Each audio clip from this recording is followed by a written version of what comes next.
৩ জন আত্মীয় দাওয়াত দিলেও কেন যাবেন না? ৩টি কারণ জানুন। আমরা অনেক সময় দাওয়াত পাই আত্মীয়দের, বন্ধুদের, পরিচিতদের কাছ থেকে।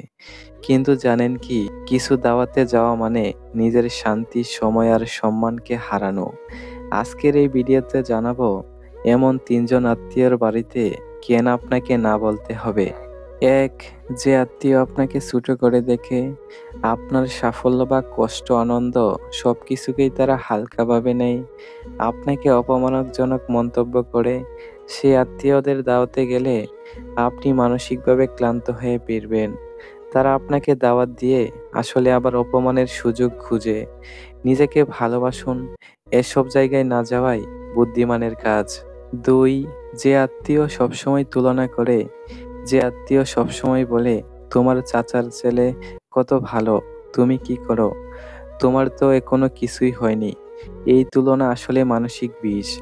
আপনি যদি এই পরিবেশে যান, তাহলে আপনি নিজের মূল্য কম ভাবতে শুরু করবেন। তাই এমন দাওয়াত এড়িয়ে চলুন। ৩. যে আত্মীয় গসিপ করে কথা বাহিরে ছড়ায়, আপনি যদি কোনো আত্মীয়র বাড়িতে দাওয়াতে যান আর পরের দিন আপনার ব্যক্তিগত কথা পুরো পাল্লায় ছড়িয়ে পড়ে, তাহলে আপনি জানেন ওই আত্মীয় গসিপ মাস্টার। এদের মুখে হাসি, পিছনে ছুরি। এমন দাওয়াত মানেই নিজের গোপনীয়তা খোয়ানো। তাই নিরাপদ দূরত্ব বজায় রাখাই ভালো। সব দাওয়াতে যাওয়া বাধ্যতামূলক না, সব আত্মীয় ভালো না। জীবন ছোট, সময় মূল্যবান। তাই বেছে বেছে সম্পর্ক রাখুন। ভিডিও ভালো লাগলে শেয়ার করুন এবং সাবস্ক্রাইব করতে ভুলবেন না।